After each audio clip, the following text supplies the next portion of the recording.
백설공주. 옛날 어느 나라에 공주가 태어났습니다. 공주는 피부가 눈처럼 하얗고 고와서 백설공주라고 불리었습니다. 공주는 사랑을 많이 받으며 아름다운 아가씨로 자랐습니다. 그러던 어느 날 왕비가 병으로 죽었습니다. 얼마 후 왕은 새 왕비를 맞아들였습니다. 새 왕비는 아름다웠지만 성미가 매우 고약했습니다.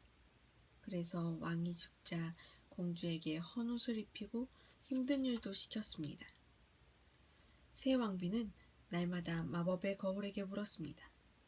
거울아, 거울아, 세상에서 누가 제일 아름답지?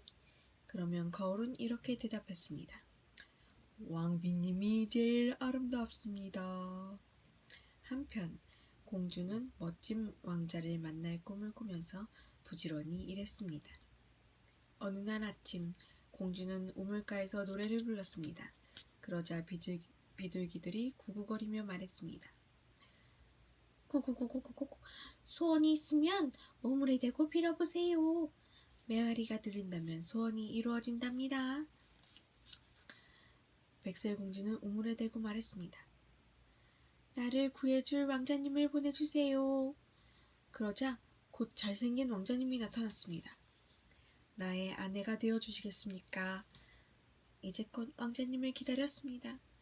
그날 저녁 왕비는 거울에게 물었습니다.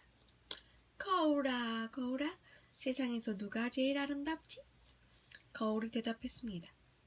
빛처럼 새빨간 입술, 어둠처럼 까만 머리카락, 눈처럼 새하얀 피부, 그 사람은 바로 백설공주입니다. 왕비는 화가 나서 펄펄 뛰며 사냥꾼을 불렀습니다. 내일 공주를 숲으로 데리고 가서 죽여라! 그리고 이 보석함에 공주의 심장을 담아오너라.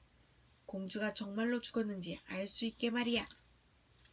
이튿날 아침 사냥꾼은 공주를 숲으로 데리고 갔습니다.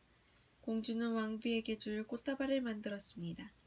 사냥꾼은 도저히 마음씨 착한 공주를 죽일 수가 없었습니다. 공주님, 어서 도망가세요. 왕비가 공주님을 죽이라고 했지만 차마 그럴 수는 없습니다. 공주는 겁에 질려 정신없이 달렸습니다. 마침내 공주는 지쳐서 더 달릴 수가 없었습니다. 공주는 깊은 숲속에서 쓰러져 울다가 잠이 들었습니다. 그날 밤 사냥꾼은 보석함에 담아온 사슴의 심장을 왕비에게 보여주었습니다. 왕비는 그것이 백설공주의 심장인 줄 알았습니다. 이제 내가 세상에서 제일 아름다울 거야. 다음 날 아침 백설공주는 잠에서 깨어났습니다. 숲속의 동물들이 백설공주를 신기하게 바라보고 있었습니다. 공주는 작은 새에게 물었습니다. 너는 어려운 일이 생기면 어떻게 하니? 틱틱틱틱. 그럴 때는 노래를 부르지요. 틱틱틱틱틱틱. 호로록 호로록 틱틱틱틱틱. 백설공주는 어디로 가야 할지 몰라 망설였습니다. 동물 친구들은 백설공주가 가여웠습니다. 그래서 동물들은 공주를 숲속에 있는 한 오두막집으로 데려갔습니다. 백설공주는 놀라 소리쳤습니다. 어머나, 인형의 집 같아. 백설공주와 동물들은 아무도 없는 집 안으로 들어갔습니다. 아우, 지저분해. 모든 게 참 작구나. 아이들이 사는 집인가 봐. 우선 청소부터 해야겠어. 동물들도 청소를 거들어 주었습니다. 공주는 위층으로 올라갔습니다. 그곳에는 작은 침대 7개가 나란히 놓여 있었습니다. 침대에는 이름이 적혀 있었습니다. 행복, 멍청이, 심술이, 재채기, 얌전히, 박사, 조름이. 아우, 조름이가 뭐야. 그러고는 7개의 침대에 가로로 누워서 잠이 들었습니다. 그 집 주인은 7난쟁이였습니다. 7난쟁이는 광산에서 금과 다이아몬드를 캐고 있었습니다. 날이 저물어 집으로 돌아갈 때가 되었습니다. 야호! 하루 일을 마치고 집으로 간다. 일곱 난쟁이들은 노래를 불렀습니다. 랄라랄랄랄 랄라랄랄랄라. 박사는 등불을 들고 그 뒤로 심술이, 행복, 조름이, 재채기, 얌전이가 따라가고 멍청이가 맨 뒤였습니다. 집에 돌아온 난쟁이는 깜짝 놀랐습니다. 누가 청소를 했지? 내 그릇을 제자리에다 갖다 놨어. 2층으로 올라가 보자. 웬 아가씨지? 공주는 떠드는 소리에 잠이 깼습니다. 백설공주는 난쟁이들에게 이곳까지 오게 된 이야기를 하였습니다. 박사가 다정하게 말했습니다. 공주님, 우리와 함께 지내요. 모두들 공주님을 여기 계셔서 기쁘답니다. 어느 날 왕비는 거울에게 다시 물었습니다. 거울아, 세상에서 누가 제일 아름답지? 일곱 난쟁이의 숲속 오두막집에서 살고 있는 백설공주가 세상에서 제일 아름답습니다. 화가 난 왕비는 사슴의 심장이 담긴 보석함을 내동댕이 쳤습니다. 왕비는 궁정 꼭대기에 있는 비밀의 방으로 올라갔습니다. 그곳에는 이상한 것들이 잔뜩 있었습니다. 왕비는 마법의 약을 만들었습니다. 이 약을 먹으면 나는 세상에서 제일 흉측한 마녀가 될 거야. 이 사과를 먹으면 백설공주는 영원히 잠들게 될 거야. 호호호호호. 그날 밤 공주는 난쟁이들을 위해 저녁을 만들었습니다. 일곱 난쟁이는 이렇게 훌륭한 요리를 처음 보았습니다. 백설공주가 일곱 난쟁이에게 말했습니다. 먼저 손을 깨끗이 씻으세요. 그러나 심수리는 씻으려 하지 않다가 친구들한테 붙잡혀 목욕까지 했습니다. 나는 목욕하기 싫은데. 저녁을 먹은 뒤 난쟁이들은 재미있는 악기를 갖고 나왔습니다. 재채기와 멍청이는 멋진 청년처럼 차려입고 음악에 맞추어 공주와 춤을 추었습니다.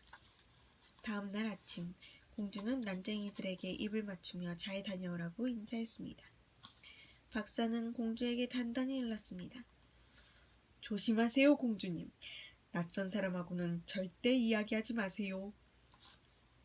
일곱 난쟁이가 떠나자 몰래 숨어있던 늙은 마녀가 창문에 나타났습니다. 귀여운 아가씨, 이 빨간 사과 하나 먹어봐요. 백설공주는 망설였습니다. 먹어도 괜찮을까? 하지만 너무 맛있어 보이는걸. 소원을 들어주는 마법 사과랍니다.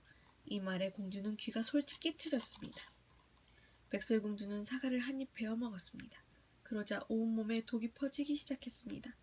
마녀가 깔깔거리며 소리쳤습니다. 너는 영원히 잠에서 깨어나지 못할 거야, 공주. 이제 내가 세상에서 제일 아름다워. 동물들은 난쟁이들에게 달려갔습니다. 난쟁이들은 영문을 몰라 어리둥절했습니다. 하지만 곧 알아차리고 급히 집으로 돌아왔습니다. 난쟁이들은 산을 기어오르고 있는 마녀를 보았습니다. 심수리가 소리쳤습니다. 저 마녀를 잡아야 해! 그 순간 갑자기 번개가 쳤습니다. 벼랑 꼭대기까지 올라갔던 마녀는 그만 벼락을 맞았습니다. 마녀는 비명을 지르며 어두운 골짜기로 떨어졌습니다. 한편 일곱 난쟁이가 집에 돌아와 보니 공주는 죽은 듯이 쓰러져 있었습니다. 난쟁이들은 공주를 침대에 누이고 눈물을 흘렸습니다. 이튿날 일곱 난쟁이는 공주를 늘 볼 수 있도록 유리관을 만들었습니다. 난쟁이들은 그 관을 숲속 깊은 곳에 있는 풀밭으로 옮겼습니다. 일곱 난쟁이는 날마다 유리관 앞에 꽃을 갖다 놓고 공주가 깨어나기만 기다렸습니다. 하지만 백설공주는 깨어날 줄을 몰랐습니다. 어느 날 공주를 찾아다니던 왕자가 숲속에 나타났습니다. 마침내 왕자는 유리관 속에서 잠자고 있는 공주를 보았습니다. 왕자는 공주에게 다가가 입을 맞추었습니다. 그러자 백설공주가 눈을 떴습니다. 왕자님, 마법을 풀어주셨군요. 이제 왕자님과 결혼할 수 있어요. 공주는 일곱 난쟁이와 헤어지며 말했습니다. 잘 있어요, 고마운 친구들. 여러분을 잊지 못할 거예요. 다시 만나러 올게요. 난쟁이들은 공주와 헤어지는 것이 섭섭했지만 왕자와 함께 떠나는 것을 기뻐했습니다. 그 후 백설공주는 왕자와 결혼을 해서 행복하게 오래오래 살았답니다.